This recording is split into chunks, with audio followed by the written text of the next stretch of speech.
memberikan kita kemudahan pada malam hari ini. Allah ringankan langkah kita untuk berhadir di majelis zikir, untuk berhadir di majelis ilmu. Mudah-mudahan itu adalah tanda bahwa Allah menghendaki kebaikan bagi kita seberataan. Allah kumpulkan kita di awal bulan Rajab yang mulia ini, satu bulan yang istimewa, yang mudah-mudahan kita bisa meneladani bagaimana salafun saleh, beliau-beliau itu menjadikan bulan Rajab itu sebagai bulan pemanasan atau persiapan untuk menyambut datangnya bulan Ramadan. Jadi salafun saleh itu dari bulan Rajab sudah mulai meningkatkan amal ibadahnya, karena ditingkatkan lagi di bulan Sya'ban dan puncaknya di bulan Ramadan. Dan marilah kita sama-sama memperbanyak doa yang diajarkan oleh baginda Rasulullah sallallahu alaihi wasallam. Allahumma barik lana fi Rajab wa Sya'bana wa ballighna Ramadan. Wahai Allah, berkahilah kami di bulan Rajab dan di bulan Sya'ban, serta sampaikanlah kami bertemu dengan bulan Ramadan. Amin ya rabbal alamin. Salawat dan salam kita haturkan kepada junjungan kita, kekasih hati kita, Habibuna Muhammad sallallahu alaihi wa ala alihi wa sahbihi wasallam. Melanjutkan majlis kita daripada kitab Al-Arba'in An-Nawawiyah. Qala al-Imam an-Nawawi rahimahullahu ta'ala wa radhiya anhu, al-hadithu thalith wal 20, hadis nang ke-23. An Abi Malik al-Harith bin Asim al-Ash'ari radhiyallahu anhu qala qala Rasulullah sallallahu alaihi wasallam, at-tuhuru syatrul iman walhamdulillahi tamla'ul mizan wa subhanallahi walhamdulillahi tamla'ani aw tamla'u ma bainas samawati wal ard. Wassalatu nurun, wassadaqatu burhanun, wassabru diya'un, wal qur'anu hujjatun laka aw alayka. Kullun nasi yaghdu faba'i'un nafsahu famu'tiquha aw mubiquha. Rawahu Muslim. Diriwayatkan daripada Sayyidina Abi Malik Al-Harith ibn Asim Al-Ash'ari radhiyallahu anhu, sidin berkata, bersabda baginda Rasulullah sallallahu alaihi wasallam, at-tuhuru syatrul iman. Bersuci itu adalah separuh daripada iman. Walhamdulillah, dan kalimat alhamdulillah pahalanya memenuhi timbangan. Wa subhanallahi walhamdulillah, dan kalimat subhanallah walhamdulillah tamla'ani, dua kalimat itu pahalanya memenuhi jarak antara langit dan bumi. Wassalatu nurun, dan salat itu adalah cahaya. Wassadaqatu burhanun, dan sadaqah itu adalah bukti. Wassabru diya'un, dan kesabaran itu adalah sinar. Wal Qur'anu hujjatun laka, dan Al-Qur'an itu bisa menjadi pembela bagimu, au alaika, ataupun penuntut atasmu. Kullun nasi yaghdu, setiap manusia pergi di pagi harinya. Faba'i'un nafsahu, maka menjual akan dirinya. Famu'tiquha au mubiquha, maka ia memerdekakannya ataupun mencelakakannya. Hadis ini diriwayatkan oleh Imam Muslim.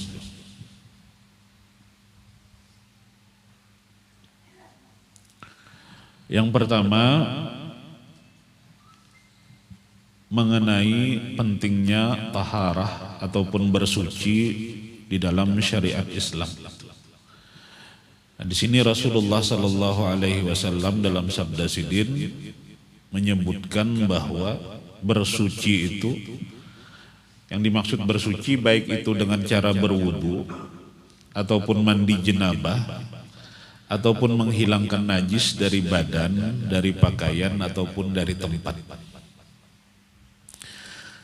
Itu disabdakan Sidin sebagai separuh daripada keimanan. Lalu pensyarah menjelaskan apa maksudnya. Yang pertama, Jersidin bisa dipahami sebagaimana keimanan itu bisa menghapuskan dosa-dosa besar yang terdahulu. Sebagaimana keimanan itu bisa menghapuskan kotoran-kotoran yang ada di dalam hati kita. Maka bersuci itu bisa menghapuskan dosa-dosa kecil kita, dan bersuci itu membersihkan daripada anggota tubuh kita yang zahir. Maka itu perumpamaannya seperti separuh daripada keimanan. Yang kedua, Jersidin bisa juga dipahami bahwa bersuci itu separuh daripada sembahyang. Karena di antara syarat sah solat kan adalah suci dari hadas dan najis. Dan di dalam Al-Quran Allah Subhanahu wa Ta'ala pernah menyebutkan kata iman, cuman yang dimaksud itu adalah sembahyang.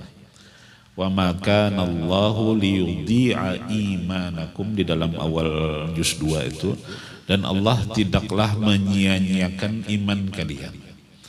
Yang iman, kalimat iman dalam firman tersebut ditafsirkan oleh para mufassirin itu sebagai sholat. Jadi bisa juga diartikan bahwa bersuci adalah separuh daripada sholat. Kemudian di poin yang ketiga, Sidin menjelaskan bahwa di antaranya al-wudu'u miftahul jannati. Bahwasanya berwudu itu adalah kunci untuk masuk ke dalam surganya Allah. Fas-salatu hiyal munqidhu minan nari wa hiya tariqul ghuyuri ilal jannah.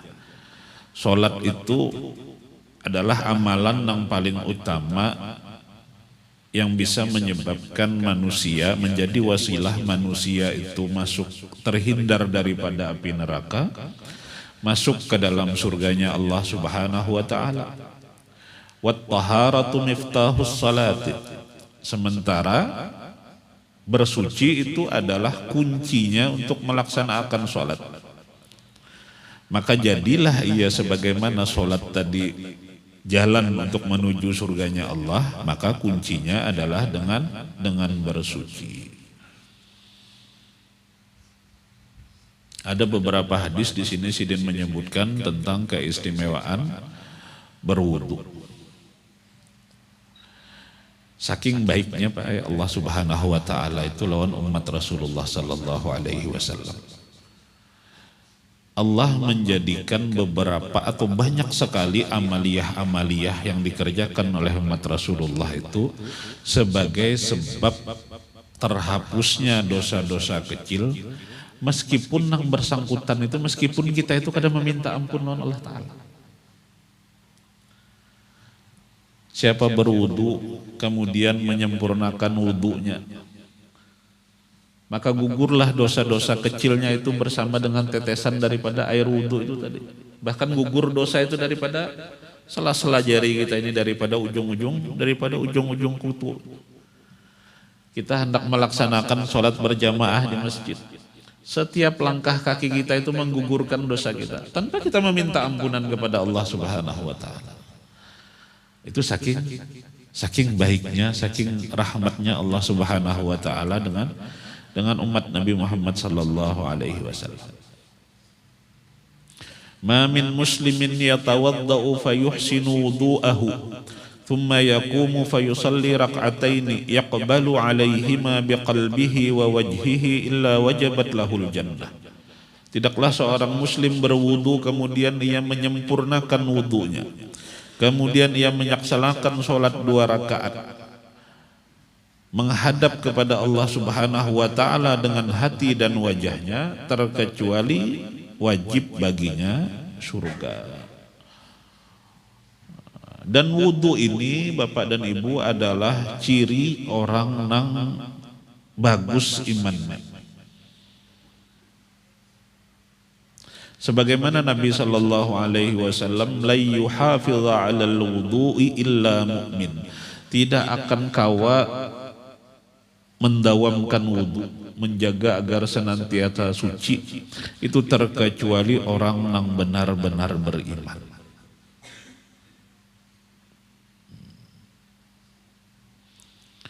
Bahkan suatu ketika di antara fadilah daripada orang yang menjaga wudhu, suatu ketika Rasulullah sallallahu alaihi wasallam di pagi hari mengiau Sayyidina Bilal.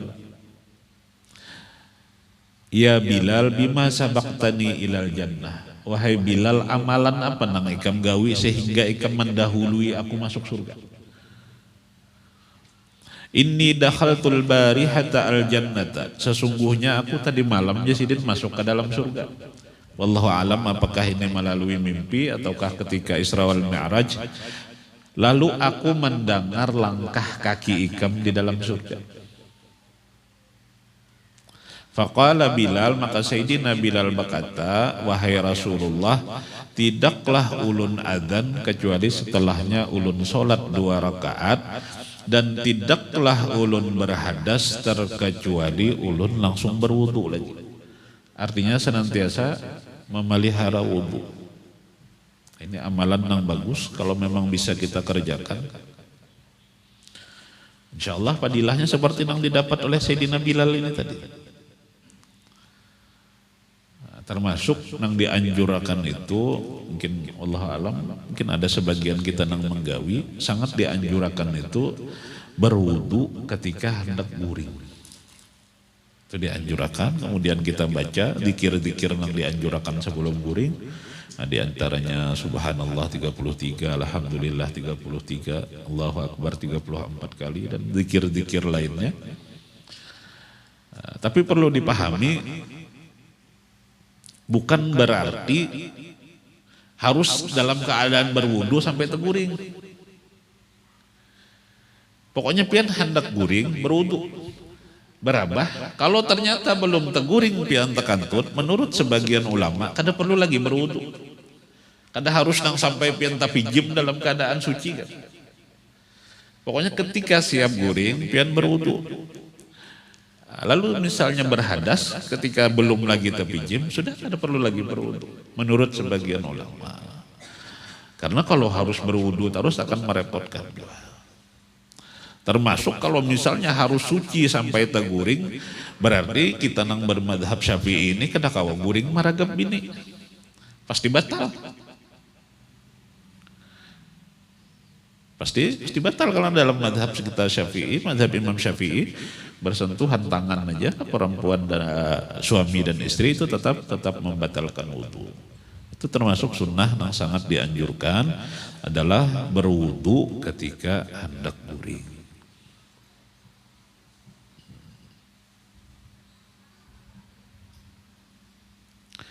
Kemudian lagi bersuci ini adalah amanah dari Allah Subhanahu wa taala. Artinya Allah mengamanahkan kepada kita ketika kita berhadas lalu kita berwudu, membersihkan anggota tubuh kita.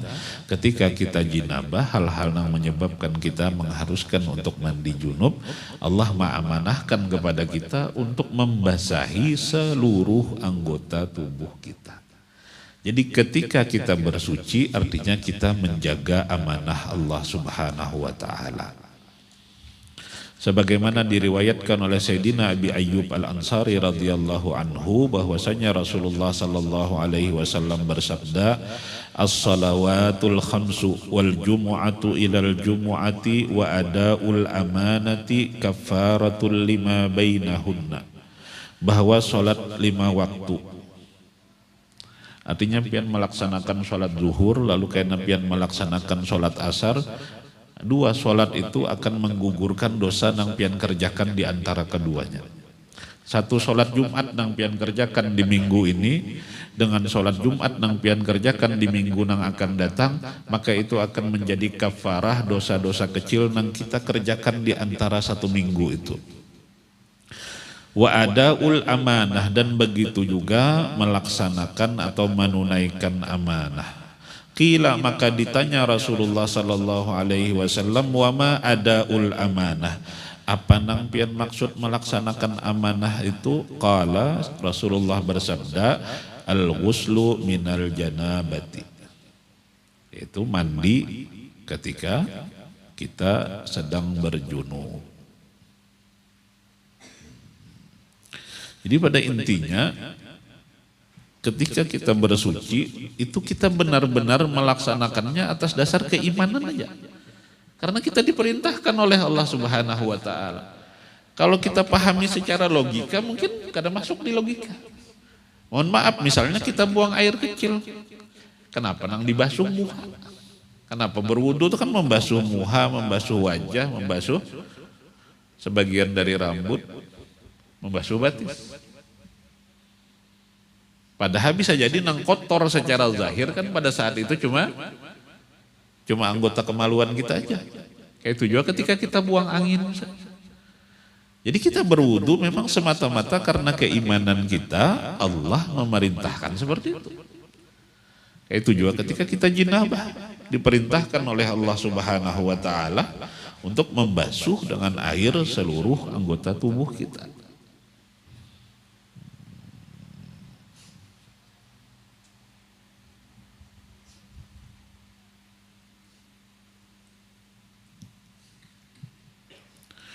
Dan Allah mencintai orang yang suka bersuci. Innallaha yuhibbut tawwabin wa yuhibbul mutatahhirin. Allah mencintai orang-orang yang gemar bertaubat, memohon ampun kepada Allah, dan Allah mencintai orang-orang yang suka bersuci.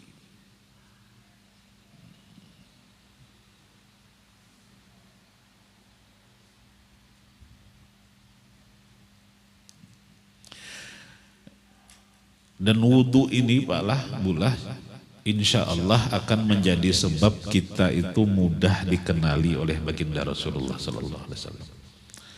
Kan umat Rasulullah ini yang paling banyak. Mun dari zaman Sidin, saat ini aja kan umat Rasulullah yang beriman, yang muslim itu terdatanya ada sekitar 1,6 miliar. Ada tahu hitungannya berapa kalau mulai dari zaman Sidin?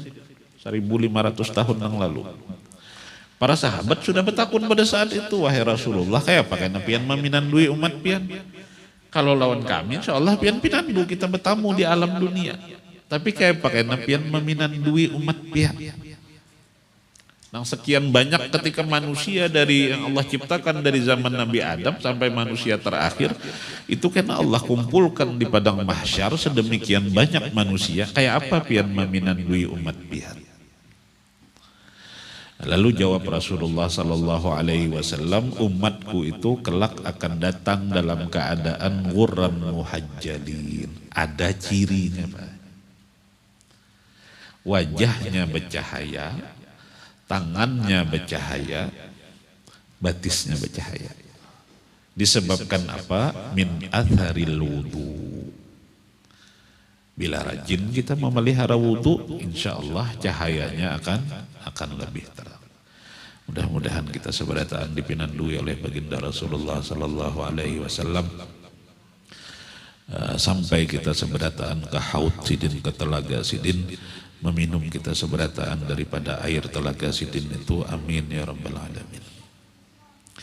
Yang kedua adalah berkaitan dengan kalimat-kalimat tertentu. Di sini Rasul Sallallahu Alaihi Wasallam mencontohkan dengan dua kalimat.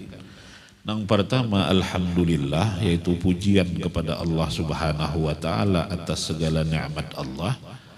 Kalimat yang sangat singkat tapi pahalanya itu bisa sangat memberatkan timbangan amal baik kita. Kalimat yang kedua subhanallah walhamdulillah, digabungkan dua kalimat itu, seandainya pahalanya itu dibentukakan, maka itu akan memenuhi ruang antara langit dan bumi. Secara umum artinya pentingnya untuk berzikir. Bukan kita tidak fokus dengan dua kalimat ini saja, tapi juga kalimat-kalimat zikir yang lain. Misalnya al-baqiyatus shalihat, subhanallah walhamdulillah wa la ilaha illallah wallahu akbar. Itu pahalanya luar biasa.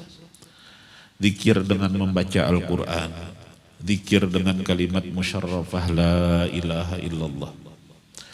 Afdalu ma qultuhu ana wan nabiyyuna min qabli, ya Rasulullah. Seabdal-abdal perkataan yang aku ucapkan, yang diucapkan oleh nabi-nabi sebelumku adalah kalimat la ilaha illallah. Zikir dengan salawat.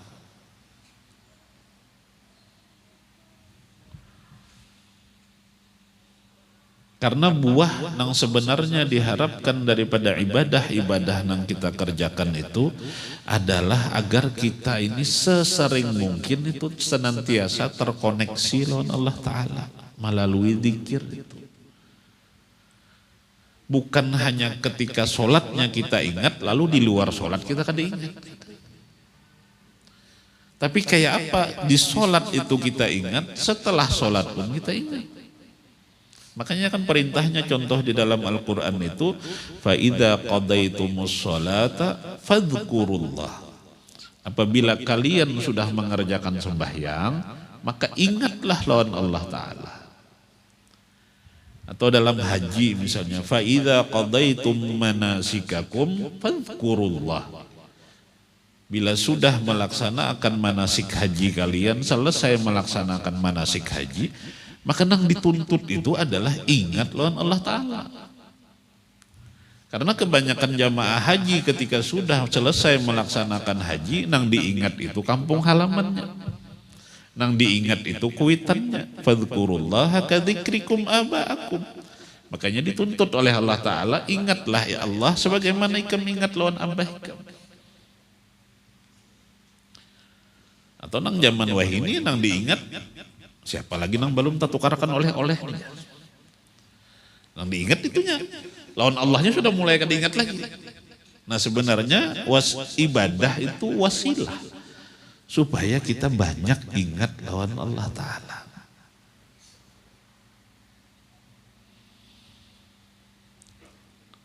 Dan ketenangan hidup nang hakiki di alam dunia hanya bisa kita peroleh ketika hati kita banyak tersambung lawan Allah Ta'ala.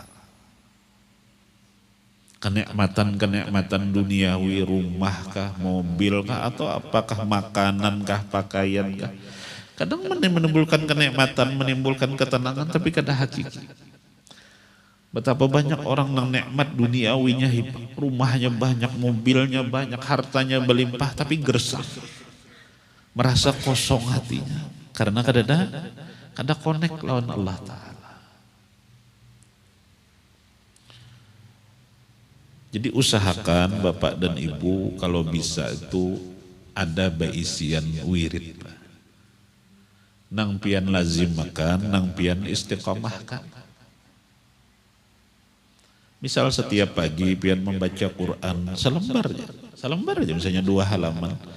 Tapi pian istiqamahkan setiap pagi artinya pian menjadikan Quran sebagai wirid pian. Atau di sore hari pian membaca istighfar dengan bilangan tertentu atau salawat pian baca 100 kali atau 300 kali. Tapi pian istiqamahkan artinya lalu itu pian jadikan wirid. Karena itu nang dikerjakan oleh salafun as-salih. Sayyidatuna Aisyah itu bisi hizib.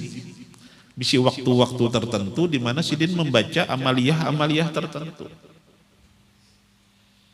Sayyidina Ali, Sayyidah Fatimah contohnya ketika diijazahkan atau diajarkan oleh baginda Rasul sallallahu alaihi wasallam bahwa bila hendak guring, sudah siap guring baca subhanallah 33, alhamdulillah 33, Allahu akbar 34.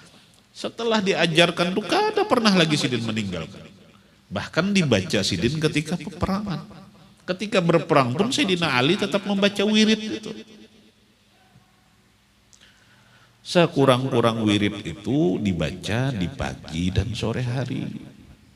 Karena banyak sekali ayat yang memerintahkan seperti itu. Bukratau wa asila. bukratan wa ashiya. Makanya ada wirid sabah, ada wirid masa, ada zikir pagi, ada zikir petang. Kalau kada kawa, senantiasa waktu kita tersambung lawan Allah Ta'ala, sekurang-kurangnya kita ingat lawan Allah Ta'ala di pagi hari dan di sore hari. Dan perbanyak ini mengucap alhamdulillah ini tadi. Kita kan dilajari Rasul sallallahu alaihi wasallam mulai bangun guring sudah dilajari mengucap alhamdulillah. Alhamdulillahilladzi ahyana ba'da ma amatana wa ilaihin nusyur. Masuk ke WC, keluar dilajari pulang mengucap alhamdulillah. Alhamdulillahilladzi azhaba 'annil adza wa afani. Memakai baju siap hendak sholat dilajari pulang alhamdulillahilladzi kasani hadza tsaw. Makan kena lawan minum ada pulang alhamdulillahilladzi at'amani wa saqani wa ja'alani minal muslimin. Banyak benar Rasulullah sudah mencontohkan, mudah-mudahan kita mau menggawinya. Perbanyak mengucap alhamdulillah, subhanallah, walhamdulillah, wa la ilaha illallah, wallahu akbar. Wassalatu nurun, dan solat itu adalah cahaya nang membimbing orang nang mengerjakannya, menghindarkan orang tersebut daripada kesesatan. Sebagaimana kita berjalan di malam hari kalau tanpa cahaya maka akan bahar. Jadi nang membimbing, nang cahaya dalam kita menjalani kehidupan ini salah satunya adalah solat. Sudah tahu aja insyaallah keistimewaan solat sering disampaikan terutama di bulan-bulan Rajab seperti ini di mana Allah Subhanahu wa taala memuliakan kita seberataan sebagai umat Rasulullah sallallahu alaihi wasallam dengan perintah solat. Perintah yang paling istimewa yang bahkan Allah langsung mengisrakan dan memi'rajkan Nabi Muhammad sallallahu alaihi wasallam untuk menerima perintah ini.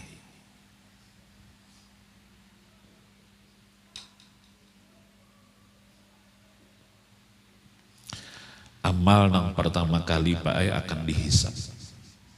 Dari semua amal kita kepada Allah Ta'ala, yang pertama benar akan dihisab itu urusan sembahyang kita. Mudah-mudahan beres seberataan. Mudah-mudahan kita diberi Allah ma'unah untuk bisa mengerjakan sholat 5 waktu. Yang paling abdal lagi tentu saja dilaksanakan secara berjamaah dan dilaksanakan di masjid. Kalau kada kawa jua ke masjid, sekurang-kurangnya berjamaah di rumah. Ada masalah. Pian bawai anak pian bawai bini pian. Hindari benar sembahyang sorangan. Hindari benar sembahyang itu sorangan.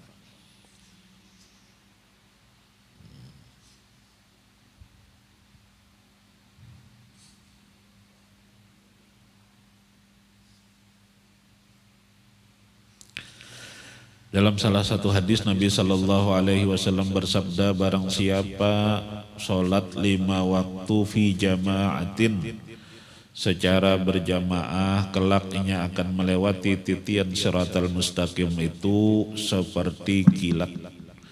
Fi awwali zumratin minas sabiqin, dan di dalam digolongkan dalam rombongan nang awal-awal. Waja'a yaumal qiyamati kal qamari lailatal badri, dan orang nang istiqamah salat 5 waktu berjamaah kelak akan datang ke yaumul mahsyar itu wajahnya laksana bulan purnama. Cahaya daripada nur salat itu tadi.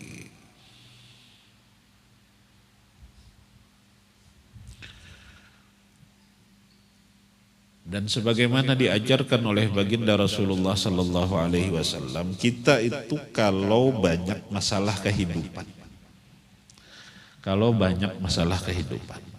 ikhtiarnya tentu saja kita cari untuk menyelesaikan masalah itu. Tapi sebagaimana diajarkan oleh baginda Rasulullah sallallahu alaihi wasallam, ketika banyak masalah kehidupan maka banyaki sholat. banyaki sholat. Perbaiki sholat, banyaki sholat.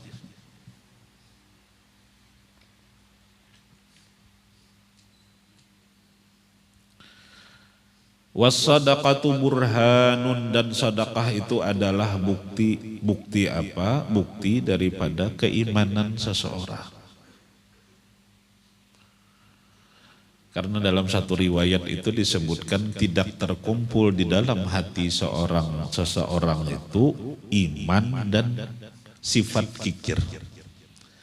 Orang nang beriman itu kada mau bakhil. Orang nang benar imannya itu kada mau bakhil. Orang nang bakhil berarti imannya meragukan. Nah, ini Rasulullah menggandengkan bulah. Sebagaimana Allah Subhanahu wa taala dalam banyak ayat Al-Qur'an itu menggandengkan aqimus sholata wa atuz zakah. Itu dalam banyak ayat hampir selalu digandengkan. Sholat itu Pak simbol daripada ibadah individual kita. Ibadah kita lawan Allah Ta'ala akan ada melibatkan manusia. Nah zakat itu simbol daripada ibadah sosial kita. Artinya kita berbuat baik lawan manusia dan itu bernilai ibadah. Zakat itu terkadang di dalam Al-Quran dikatakan juga sebagai sedekah. Innamas sadaqatu lil fuqara wal masakin dan seterusnya. Jadi sedekah itu kalau wajib maka berarti zakat. Kalau sunnah berarti bisa berupa infak, bisa berupa hibah, bisa berupa wakaf dan sebagainya. Dan untuk gemar bersedekah itu kada mudah. Kada mudah.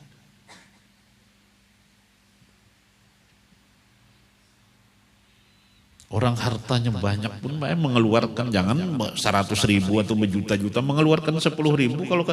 Kalau hati ini dihiasi oleh rasa bakhil, rasa kikir, 10.000 pun berat. Apalagi kalau sudah merasa mempunyai hubud dunia yang berlebihan, cinta yang berlebihan lawan dunia. Akan susah sekali untuk bersedekah. Dan ulun menyaksikan gitu tuh ada orang yang hartanya kalau ditaksir itu sudah lebih lah 100 miliar. Ulun ada pernah kenal orang gitu. Lebih lah hartanya tuh kalau ratusan miliar tuh. Aset sih dia. Suatu ketika dibawai baacaraan, dimintai bantuan untuk baacaraan. Lagi kada dajuan aja. Jawabannya seperti itu. Padahal aset dan harta si dinang bergerak lawan kada bergerak itu ratusan miliar. Tapi jawabannya ketika dibawai untuk beramal, bersedekah atau berinfak lagi kada dajuan. Atau lagi tak pakai juga.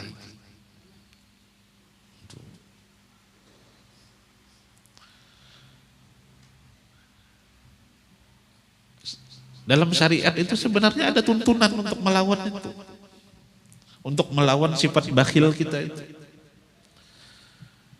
Tentu saja pertama kita memohon perlindungan kepada Allah. Wa may yuqa syuhha nafsihi fa ulaika humul muflihun.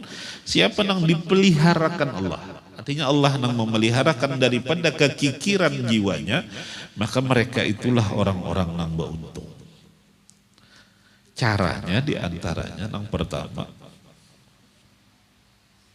kadang nang maulah bakhil itu kita tuh terlalu merasa harta ini ampun kita, sepenuhnya ampun kita, hasil jerih payah kita. Aku lapah mencari duit nih ya, masa aku bari-bari akan ke orang. Itu diantaranya yang menyebabkan bakhil. Di dalam Al-Quran Allah mengatakan wa fi amwalihim haqqul lis-sa'ili wal mahrum. Atau dalam ayat lain haqqum ma'lum lis-sa'ili wal mahrum. Kita harus ingat dulu seberataan yang Allah titipkan lawan kita, yang kita akui sebagai harta kita itu kada semuanya ampun kita. Ada di situ hak orang fakir, ada di situ hak orang yang meminta-minta, atau bahkan ada di situ orang nang inya membutuhkan. Misalnya Allah kondisikan inya kada kawa mencari nafkah sendiri, tapi inya menahan dirinya untuk kada meminta-minta. Itu nang disebut al-mahrum tadi. Orang ini bahajat, inya kada kawa mencari nafkah, tapi inya menahan dirinya untuk kada minta-minta lawan orang. Inya bisi hak atas harta kita. Jadi bila kita ingat bahwa harta kita itu kada seberataan ampun kita, ada hak orang lain. Jadi ketika kita mengeluarkan, kita ingat-ingat, nangku keluarkan nilai hartaku, ampun inya juga. Pian memberi orang miskin misalnya, pian memberi orang fakir, pian memberi anak yatim, pian jangan merasa pian memberinya. Pian rasa akan pian menjulungakan hak inya. Maka kada berat.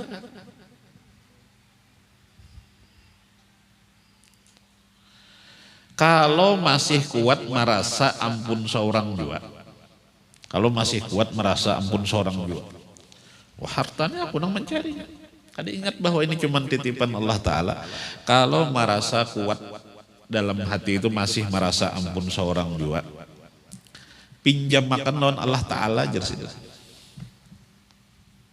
Allah Ta'ala itu menawari di dalam Al-Quran, man dzalladzi yuqridullaha qardan hasana. Karena Allah Ta'ala paham manusia itu kuat rasa kepemilikannya lawan harta.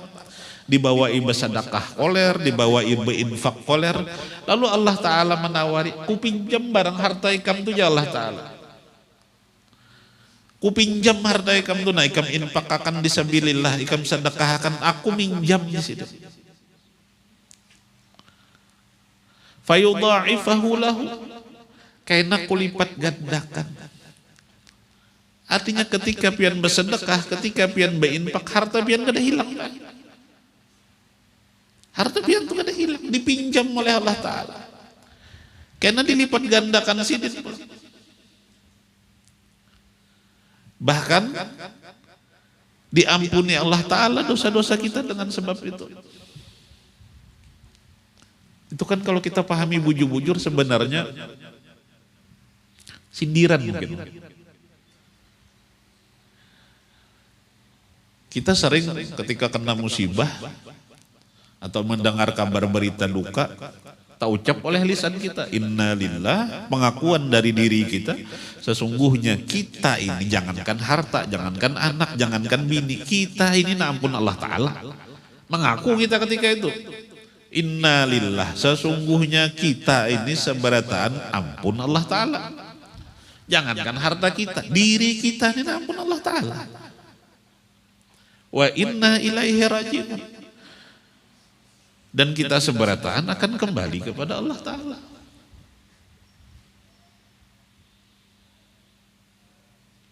Tapi kadang urusan harta kita ingatnya ampun kita. Lalu berat mengeluarkan. Kalau masih merasa kayak itu juga ajar Allah Ta'ala, ku injam barang. Wa aqridullaha qardan hasana, pinjamkanlah kepada Allah pinjaman yang baik. Banyak dalam beberapa ayat Allah membahasakan itu infak dan sedekah itu sebagai pinjaman bagi Allah Ta'ala. Padahal barang itu ampun sidin. Barang itu ampun sidin. Ku injam ya Allah Ta'ala. Amun ikam masih bahil juga kam kada hakun memberi, ku injam ya Allah Ta'ala. Karena ku lipat gandakan, ku ampuni pulang dosa-dosa ikam. Kalau masih bakhil juga, tak lalu. Supaya kita ringan bersedekah. Tingkatan yang paling tinggi tentu saja kalau kita sampai kepada kesadaran bahwa segala yang ada pada kita, bahkan diri kita ini ampun Allah. Harta yang ada pada kita itu semata-mata titipan. Semakin banyak kita tahan, semakin akan memberatkan hisab kita di akhirat. Supaya kada berat hisab kita, ya kita sedekahkan, ya kita infakkan, kita wakafkan, kita hibahkan dan sebagainya. Itu cara kita supaya hisab kita di akhirat kada berat. Dan ketika kesadaran bahwa harta itu semata titipan, kadang mungkin berat mengeluarkan itu. Karena kadang merasa memiliki. Nang maulah berat bersedekah, berinfak dan sebagainya itu tadi yaitu rasa memiliki. Rasa bahwa itu ampun kita. Jadi orang yang bisa memahami janji Allah ini tadi, bila kamakun menjami ya Allah kulipat gandakan. Atau hadis Nabi sallallahu alaihi wasallam, mana qasamalun min sadaqah. Sedekah itu sama sekali kadang mengurangi harta. Bila kita mau beriman dengan itu, maka buktinya adalah dengan cara kita bersedekah. Bukti keimanan kita akan itu adalah dengan cara kita bersedekah.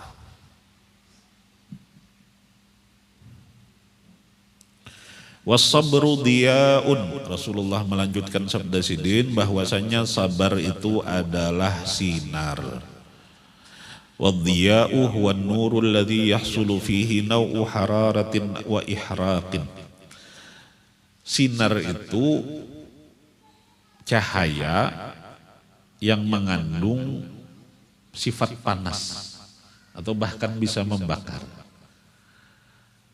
Makanya dalam Al-Quran surah Yunus itu Allah mensifati huwallazi ja'ala asy-syamsa diya'an wal qamara nura. Allah Ta'ala lah yang menciptakan matahari itu bersinar dan mengandung panas. Wal qamara nura, dan menciptakan bulan itu bercahaya. Cahaya bulan atau cahaya nur itu kadang-kadang mengandung panas. Cahaya bulan kan bersumber dari sinar matahari. Artinya kesabaran itu bisa menuntun kita, bisa menyelamatkan kita selama kita mau menerima panasnya. Karena sabar itu kadang mudah. Sabar dalam melaksanakan ketaatan. Sabar itu kan sudah pernah ulun jelaskan, bukan hanya dalam perkara musibah. Orang hendak taat itu aja Pak, perlu sabar. Bangun subuh, mata ini masih barat, upaya kawam buka mata. Tapi hendak taat lawan Allah Ta'ala, hendak sembahyang subuh tepat waktu, dikarasinya, bangun dikarasinya. Nah, proses melawan nafsu kita yang membawai kita guring, itu kesabaran. Itu kesabaran. Karena puasa Ramadan, tengah hari garurukan parut. Sakit parut kah? Atau sahurnya kada tapi banyak kah? Garurukan parut. Tapi tahu ini wajib. Dan harus sampai maghrib. Ayo elah ditahani. Itu pun memerlukan kesabaran. Untuk taat itu kita perlu sabar. Menahan diri dari maksiat. Kawan misalnya atau pergaulan kita membawai kita kepada hal-hal yang kada baik. Nah, ayo gawi je nafsu kita. Tapi kita melawan kadang. Allah Ta'ala kadang membariakan. Nah itu pun sabar. Dan sabar itu kadang nyaman. Nafsu kita kadang setuju, kadang ketujuh lawan sabar. Karena berlawanan lawan nafsu kita. Makanya sabar itu balasannya luar biasa besar. Dan Allah kadang menjanjikan berapa-berapanya. Innama yuwaffas sabiruna ajrahum bighairi hisab. Sesungguhnya orang-orang yang bersabar itu akan Allah sempurnakan balasan bagi mereka itu tanpa hitung-hitungan. Itu orang yang sabar. Termasuk sabar atas musibah. Dan yang paling istimewa lagi, Allah Subhanahu wa Ta'ala menyatakan innallaha ma'as sabirin. Sesungguhnya Allah Subhanahu wa Ta'ala senantiasa membersamai orang-orang yang bersabar.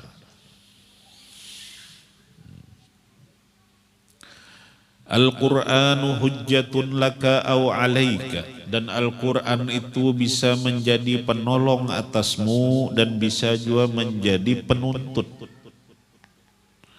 Kita belajar dari halus membaca Al-Qur'an, kita istiqomahkan. Setiap hari misalnya kita baca, kita berusaha mempelajarinya sedikit-sedikit, lalu kita amalkan. Maka insya Allah Al-Quran bukan hanya menemani kita ketika di yaumul mahsyar. Insya Allah bahkan Al-Quran akan menemani kita di alam kubur kita. Insya Allah Al-Quran, orang-orang yang baik interaksinya lawan Al-Quran. Setiap hari dibacanya, meskipun mungkin hanya sehalaman atau selembar, tapi istiqamah membaca Al-Quran. Berusaha mempelajari kandungannya, berusaha mengamalkannya, lalu menjadi ahlul Quran. Ahlul Quran itu sering ulun sampaikan bukan hanya orang nang hafal Quran, orang nang baik hubungannya lawan Al-Quran. Itu bukan hanya di yaumul mahsyar, bahkan di alam kubur pun akan ditemani oleh Al-Quran. Dan insya Allah Al-Quran akan menjadi syafaat, akan memberikan syafaat baginya. Mudah-mudahan kita seberatan dapat syafaat daripada Al-Quran.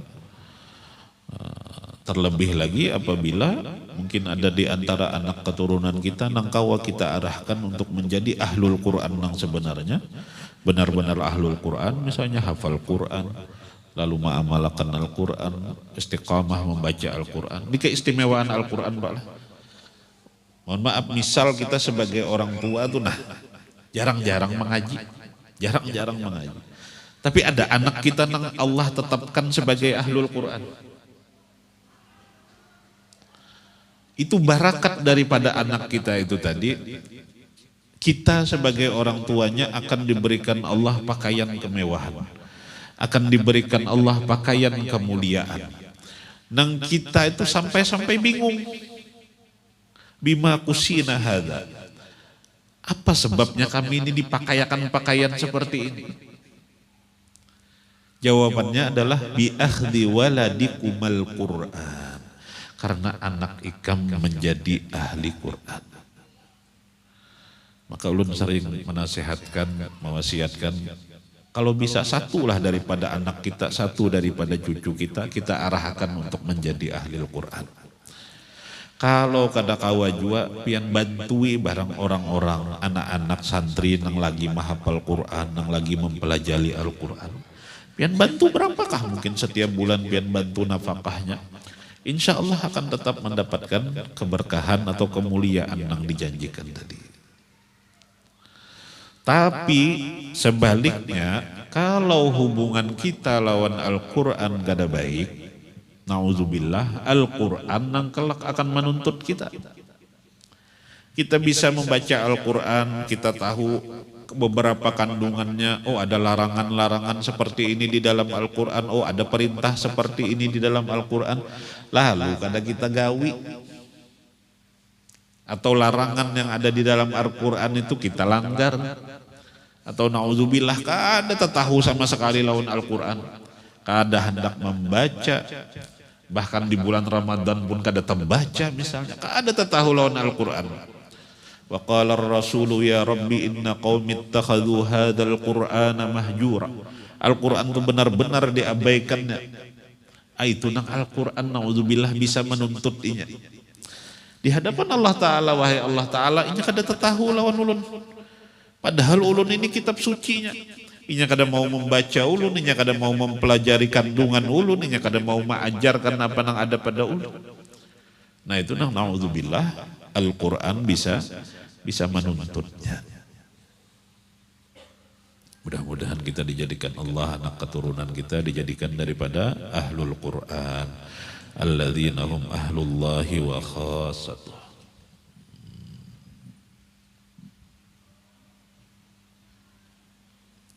Lalu terakhir baginda sallallahu alaihi wasallam menjelaskan bahwa kullun nasi yaghdu. Setiap manusia itu istilahnya berangkat di pagi hari untuk berusaha. Yagdu itu yadhabu bakiran yas'a li nafsihi, berangkat di pagi hari untuk berusaha bagi dirinya. Wal ghuduwu adh-dhihabu ma baina tulu'il fajri wa syuruqis syamsi. Ghudu itu tulak di pagi hari, pagi benar. Waktunya antara terbit fajar sampai terbit matahari, tulak subuh. Tujuannya apa? Fabai'un nafsahu, lalu menjual dirinya. Gampangnya itu kita kan diciptakan Allah Pak lah bulah bisi dua potensi. Wa nafsi wa ma sawwaha fa alhamaha fujuraha wa taqwaha. Diri kita bisa condong kepada kebaikan, kepada ketaatan, dan diri kita di sisi lain bisa condong atau berpotensi untuk melakukan kemaksiatan dan kedurhakaan kepada Allah Ta'ala. Dua itu aja potensinya. Malaikat kada bisa seperti itu. Malaikat cuma punya potensi untuk bertakwa dan ditetapkan untuk selalu bertakwa taat. Nah, manusia tadi punya dua potensi itu. Tinggal kita memilih yang mana. Karena kelak di akhirat pilihannya ya dua juga. Fabai'un nafsahu itu artinya kamana kita menjual diri kita. Kita ini diberi Allah Ta'ala modal kehidupan kita ini. Lain barang. Diri kita ini, kehidupan kita ini. Hendak kita bawa kemana. Bila kita jual diri kita lawan Allah Ta'ala, maka Allah Ta'ala menukarinya lawan surga. Kayak apa caranya menjual diri kita lawan Allah Ta'ala? Dengan kita berlaku taat lawan Allah Ta'ala. Menggawi segala yang diperintahkan sidin, menjauhi segala yang dilarang sidin. Itu kita menjual diri kita kepada Allah Ta'ala. Makanya di dalam Al-Quran itu Allah Ta'ala membahasakan Innallaha ashtara minal mu'minina anfusahum wa amwalahum bi anna lahumul jannah. Sesungguhnya Allah Ta'ala menukari. Bahasa ishtara itu menukari. Innallah, sesungguhnya Allah Ta'ala menukari daripada orang-orang yang beriman itu. Apa yang ditukari Allah Ta'ala? Anfusahum wa amwalahum. Diri buhan orang-orang yang beriman itu ditukari Allah Ta'ala dengan cara kamu harus melakukan ketaatan. Wa amwalahum, harta yang dimiliki oleh orang-orang yang beriman itu ditukari oleh Allah Ta'ala dengan cara diinfakkan, disedekahkan, diinfakkan di jalan kebaikan. Tadi kan tawarannya pertama ku injam ya Allah Ta'ala. Ini pulang lain, kutuk harinya sih. Padahal diri kita ampun siapa? Ampun Allah Ta'ala. Harta kita ampun siapa? Ampun Allah Ta'ala. Cuman karena kita sering merasa kita nang ampunnya, kutuk hari ya Allah Ta'ala. Kutuk hari, kuhurupi lawan surga. Jadi kalau hendak menjual diri kita, jual lawan Allah Ta'ala. Maka itulah famu'tiquha. Maka itulah orang yang memerdekakan dirinya daripada siksaan, daripada ancaman Allah Ta'ala. Tapi sebaliknya kalau orang menjual dirinya kepada hawa nafsunya, orang yang menjual dirinya kepada bisikan-bisikan syaitan, lalu menurutakan hawa nafsunya, menurutakan bisikan atau tipu daya syaitan, maka itulah orang-orang famubiquha, orang-orang yang mencelakakan dirinya, ay muhlikuha. Jadi kita ingat betul-betul Bapak Ibu, dengan segala potensi yang Allah berikan tadi, artinya kita punya potensi untuk taat, kita punya potensi untuk maksiat. Taklif yang Allah berikan kepada kita itu adalah kita memilih. Itu pilihan kita masing-masing, dan kelak pilihan itulah yang akan dihisap oleh Allah Ta'ala. Sudah kuutus ya sidin Nabi Rasul sallallahu alaihi wasallam, kuturunakan pulang wahyu berupa Al-Quran.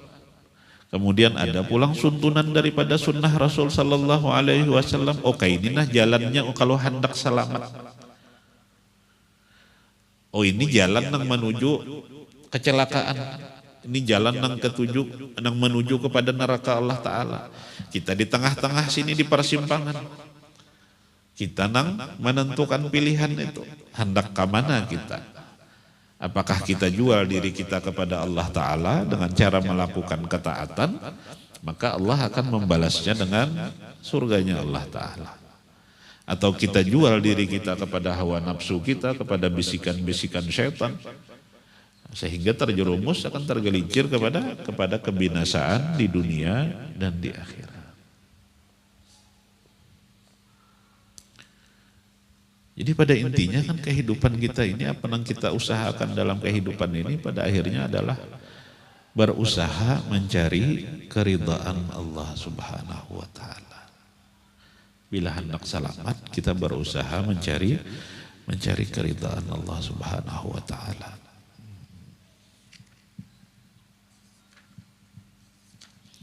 Ulun ulang lagi sedikit, artinya tadi daripada hadis ini yang pertama kita bisa pahami adalah pentingnya kedudukan bersuci di dalam syariat Islam. Lebih bagus, sangat bagus, sangat dianjurkan apabila kita bisa kawa menjaga wudhu kita. Yang kedua adalah pentingnya zikir dalam kehidupan seorang mukmin. Kita diperintahkan untuk banyak mengingat Allah Subhanahu wa Ta'ala. Bagus lagi kalau kita berisian wirid, atau dalam bahasa dahulu itu disebut hizib. Artinya amaliyah tertentu dengan bilangan tertentu yang kita baca di waktu-waktu tertentu dan kita istiqamahkan. Sholat itu adalah cahaya, sedekah itu adalah bukti daripada keimanan kita tadi. Ada ulun mengatakan sedikit supaya ringan dalam bersedekah itu, tentu saja selain yang sudah ulun sampaikan tadi, perlu pembiasaan.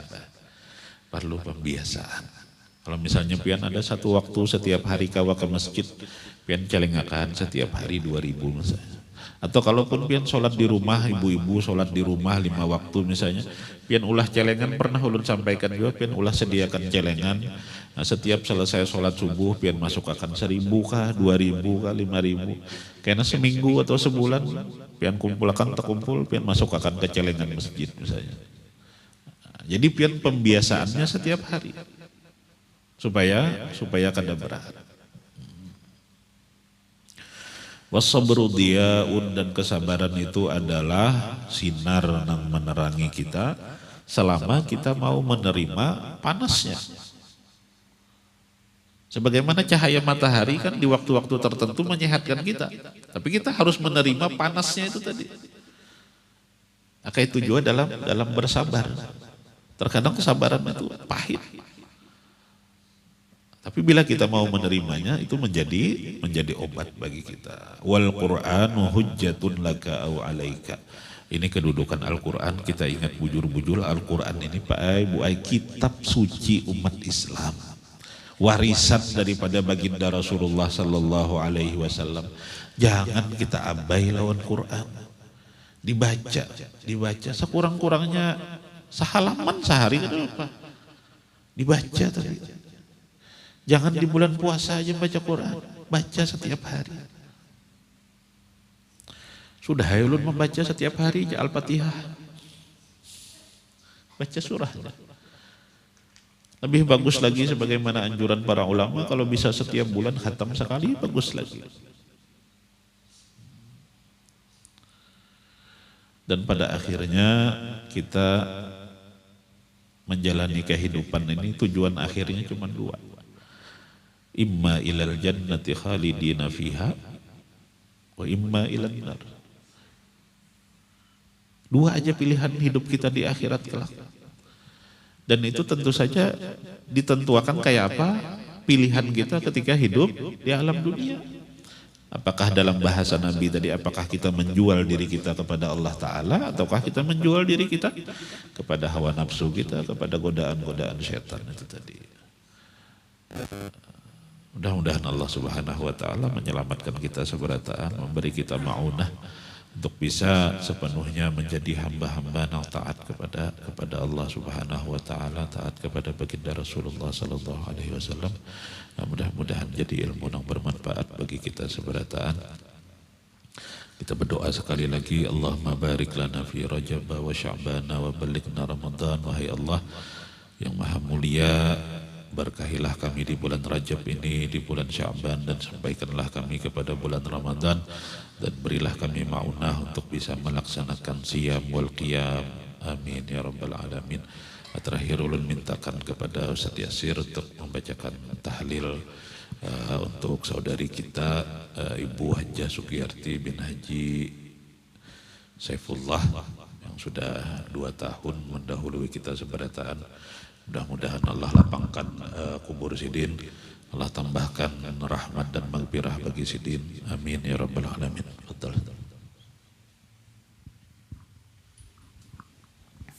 Bismillahirrahmanirrahim. Qul huwallahu ahad, Allahus samad, lam yalid wa lam